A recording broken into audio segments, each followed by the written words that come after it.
इतिहास का वो अकेला इंसान था जिसे विश्व जीतने के तौर पर याद किया जाता है। अलेक्जेंडर द ग्रेट पहला ऐसा व्यक्ति था जिसने पूरी दुनिया को जीतने का सपना देखा था और जिसने कभी कोई भी युद्ध नहीं हारा।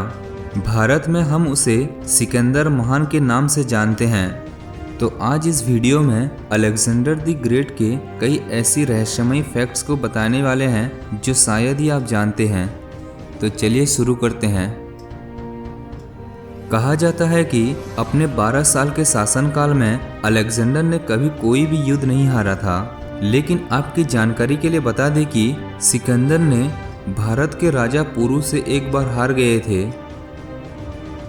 अलेक्जेंडर ने मैसेडोनिया का राजा, इजिप्ट का राजा, एशिया का राजा और पर्सिया का राजा था।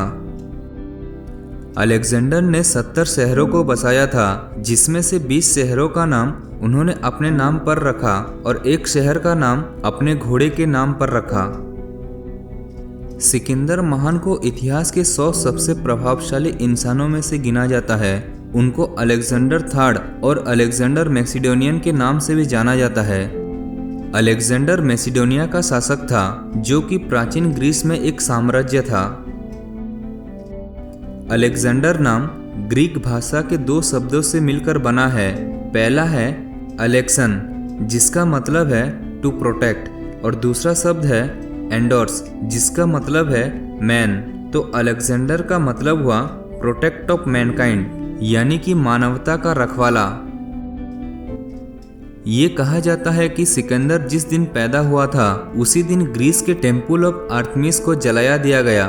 ये किसने और क्यों किया था, इसके बारे में इतिहास में ज़्यादा जानकारी नहीं मिली। टेम्पल ऑफ आर्टेमिस दुनिया का 7 अजूबों में से शामिल था। अलेक्जेंडर ने एक बार अपने सैनिकों के बीच शराब पीने की प्रतियोगिता करवाई थी। जब तक ये प्रतियोगिता खत्म हुई तब तक 42 लोग अल्कोहल की वजह से मारे जा चुके थे। कुबा के राष्ट्रपति फिडेल कैस्ट्रो के 3 लड़कों के नाम अलेक्जेंडर के नाम पर रखा गया था। ये नाम है एलेक्स, एलेजेंड्रो और अलेक्जेंडर। फारसी समुदाय को हराने के बाद अलेक्जेंडर ने 2 फारसी पत्नियां रख ली थी और फारसी समुदाय की तरह कपड़े भी पहनना शुरू कर दिया था। अलेक्जेंडर अपने जिंदगी से खुश नहीं थे, क्योंकि उन्हें कई लोगों के द्वारा एक क्रूर तानाशाही की तरह देखा जाता था। अलेक्जेंडर द ग्रेट दुनिया के सबसे महान फिलोसोफर में से एक अरिस्टोटल के स्टूडेंट थे। जब अलेक्जेंडर 13 साल का थे तब उनके पिता ने उनकी शिक्षा के लिए अरिस्टोटल को चुना। अरिस्टोटल ने अलेक्जेंडर को 3 साल तक पढ़ाया, जब तक अलेक्जेंडर 16 साल का हुए। इसके बाद उनके पिता की फिलिप में हत्या हो गई और अलेक्जेंडर मैसेडोनिया का गद्दी पर बैठे। अरिस्टोटल ने उन्हें रिलीजन, मोरल, लॉजिक और फिलोसॉफी की शिक्षा दी थी। सिकंदर अपनी पहली जीत से लेकर मृत्यु तक अपराजित रहे। वो किसी से नहीं हारे।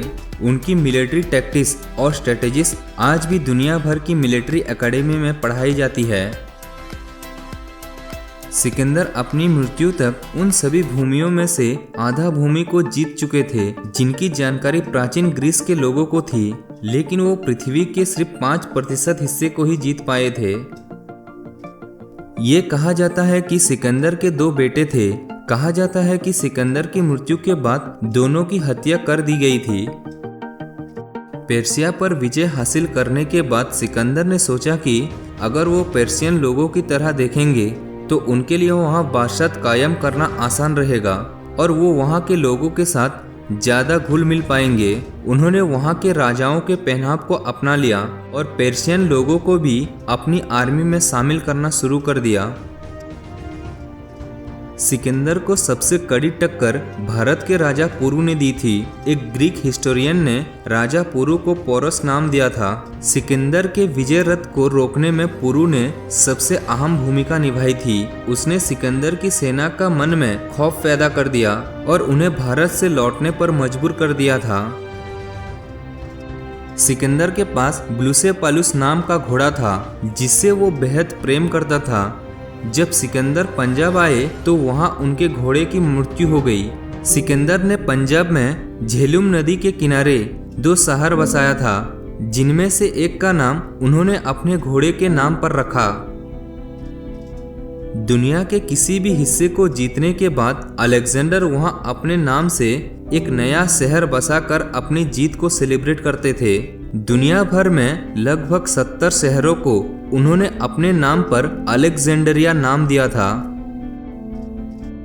प्लूटर्च, जो कि एक ग्रीक हिस्टोरियन थे, अपनी book life of noble Greek and romance में लिखते हैं कि अलेक्जेंडर के शरीर से बेहद सुगंध निकलती थी। उनके शरीर से इतनी मनोहर सुगंध आती थी कि वो उनके कपड़ों को भी सूंघते रहते थे। सिकंदर ने ग्रीस के महान कवि होमर से काफी प्रेरित थे। वो होमर की कविता इलियाड को बेहद ही शौक से पढ़ते थे। ये कविता उन्हें उनके गुरु अरिस्टोटल ने दी थी। अलेक्जेंडर इसे हर दिन पढ़ते थे और अपने कैंपेन के दौरान भी इसे अपने साथ रखते थे।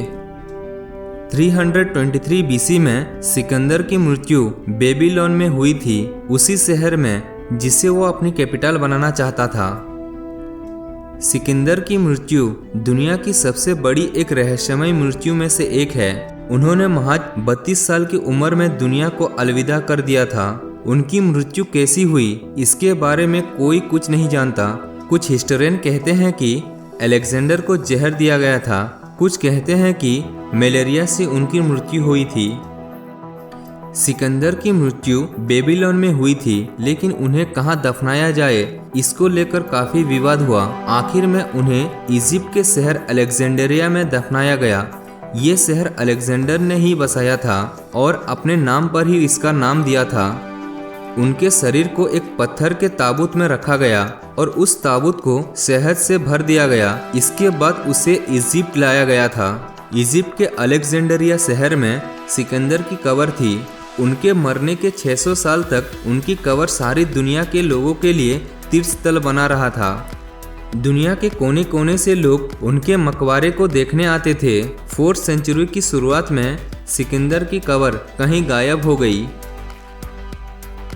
तो दोस्तों, वीडियो आपको अच्छा लगने से वीडियो को लाइक और शेयर जरूर करना और ऐसी ही इंटरेस्टिंग वीडियोस देखने के लिए चैनल को सब्सक्राइब करना। मिलते हैं अगली वीडियो में। Thank you, have a nice day.